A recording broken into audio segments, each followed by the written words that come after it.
Hey everybody, DM Gallibond here.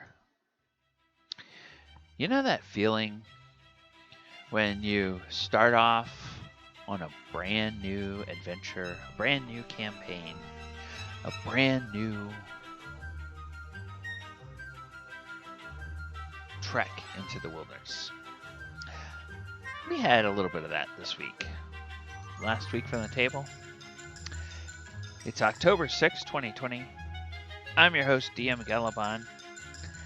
Sit back and listen to what happened in all three of the actual play games that I run on my Twitch channel.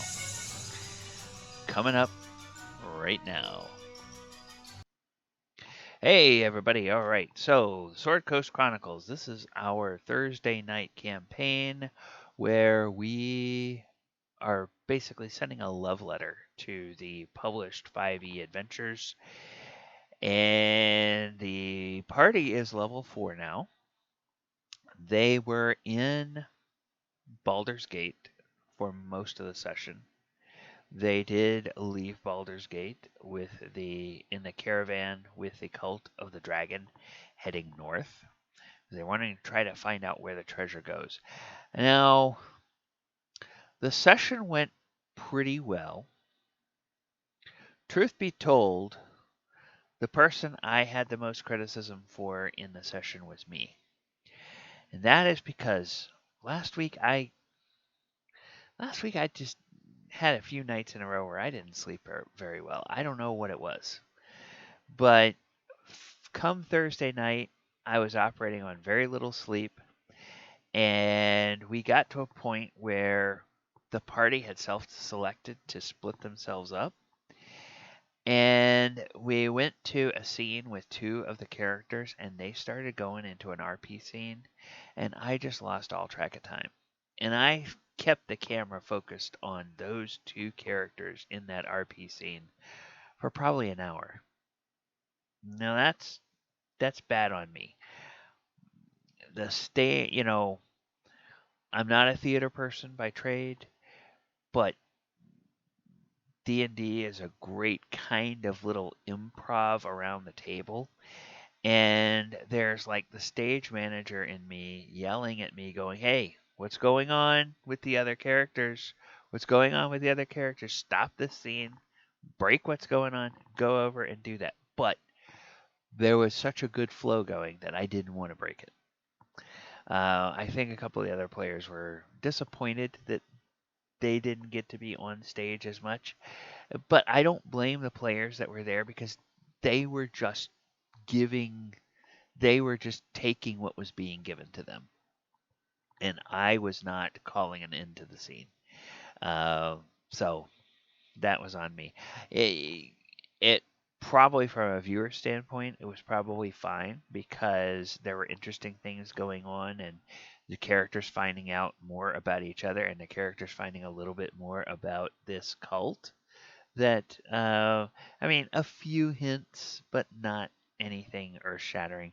But there was kind of interesting stuff going on during that conversation, and it was mostly driven by the characters, just kind of the DM as the NPCs answering questions mostly. So that was good. That was good. But was not paced as well as I would like, and not broken up as well as I would like. So that session was on me. Well, on Saturday night, well, I should back up to Thursday night once again.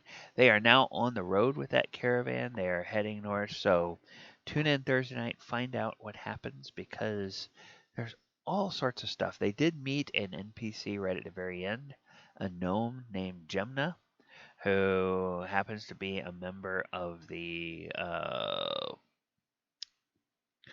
um, the Zentarum, and she wants to find out what the cultists are carrying. She's on a mission for her guild or for her faction. The party is interested in helping her do that. The party still doesn't know whether they might want to try to uh, kill some of the cultists while they are on the road. because they don't like these cultists very much. They got captured by these cultists at their encampment outside of Greenest. So, yeah. But these cultists are kind of dumb, and the ones that are there, they haven't recognized the party members. So, yeah. Tune in Thursday to see what happens. Thursday night, 8 o'clock, right on twitch.tv/Gallibond. Okay, on Saturday night, we started the session 1 of the Lost Mine of Original D&D. I'm hoping that the session for that session recording will go up on YouTube later this week. It will be a new playlist. Right now, a playlist of 1, but it will be a new playlist, and as we get new episodes, they will be added to that. 7 p.m. So what this is this is the Lost Mine of Phandelver, the very familiar 5e starter set campaign. But I have gone through and I have replaced all the 5e monsters with original D&D counterparts of those monsters. I have gone through and I have created pre-generated characters that are original D&D characters, and I have given those to the party. And the party now is going through and playing with original D&D rules. So we're using the D6 initiative, and it's 1 initiative for each side, and you re-roll initiative at the top of every round. So if you win the initiative, all of the pieces on your side go before the other side gets to go. And there are phases. There's not like, well, the wizard goes before this. It's, okay, everybody who wants to move, move. Everybody who wants to do a range attack, do a range attack. Everybody that wants to cast a spell, cast a spell. Everybody that wants to do a melee attack, now you can do a melee attack. That's sort of the way that the round of combat goes. And then at the top of the next round, you roll initiative and see which side goes first. So that's very interesting. The players that are in that, some of them are used to the old rules, some of them are used to the new rules. Everybody seems to be having fun, so it's going well. The Lost Mine Original D&D, Saturdays at 7 p.m. All right, and the Walker of Waterdeep is Sundays at 2 p.m. Eastern Time. This is the Planeswalking campaign that I do. The characters are now 8th level. They are back in Ravnica, which is one of their 2 kind of home bases. Surprise, surprise, based on the title of the campaign, Waterdeep is another home base of theirs. They have been to Innistrad. They have done a mission there. They are back awaiting the chance to go to Kamigawa to do another mission. But while they are in Waterdeep, one of the party members got killed. There was a situation that came up. One of the players had to leave the game. And so I decided, how can I write this character out of the game? And I decided to have the character be the victim of a brutal ritual murder.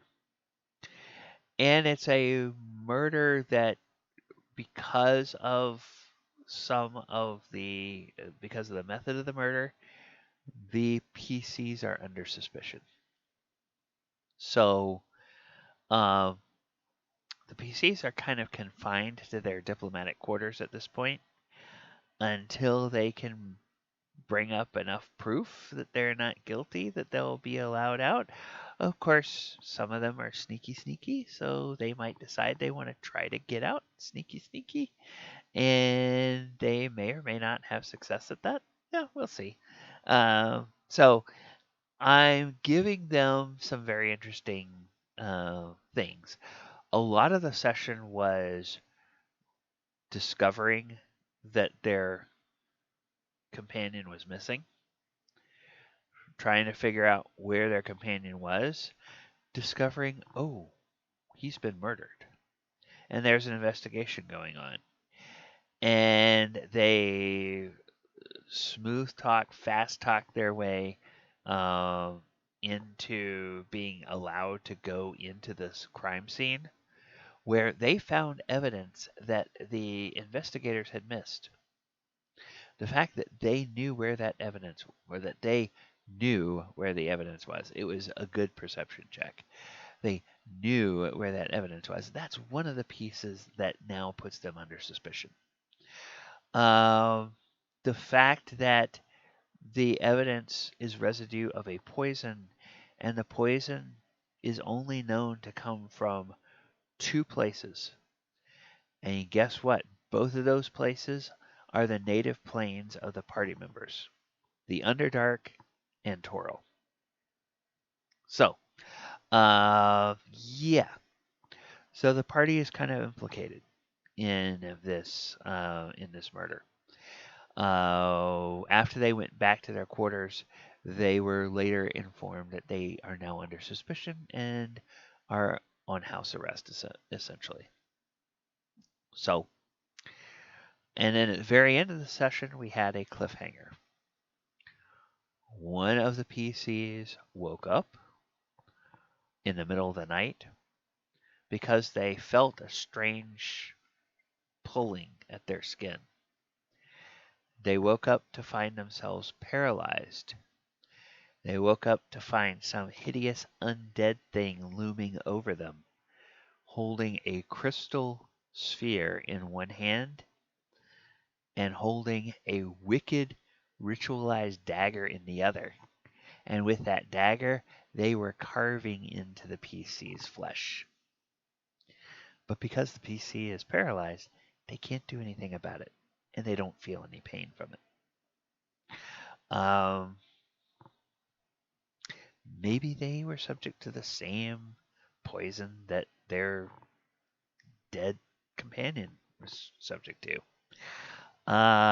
Fortunately for that PC, the monk, who has a really, really high modifier for perception, rolled very well on his perception check, and he noticed something was amiss. He heard some slight mumbling from the next room, and he quickly roused the rest of the companions so they could go investigate. So, we will look like we're gonna start with a big fight next week, and we will see what happens. So it will now be 3 of the PCs against this intruder. Since one of the PCs is paralyzed and under the effects of this poison, and formerly the 5th PC is no longer a PC, is dead. So, yeah, we will see what happens on Sunday at 2 p.m.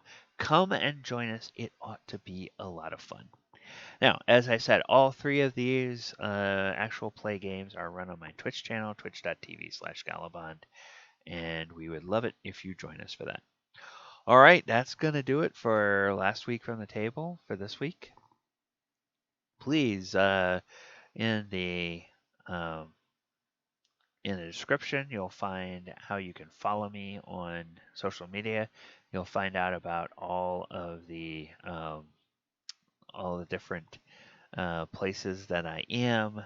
You will also find a link for the twitch.tv page. And all I can say is when you are at the table, try to make your games memorable so that you will have tales from your game that you can share as well. Good night, everybody.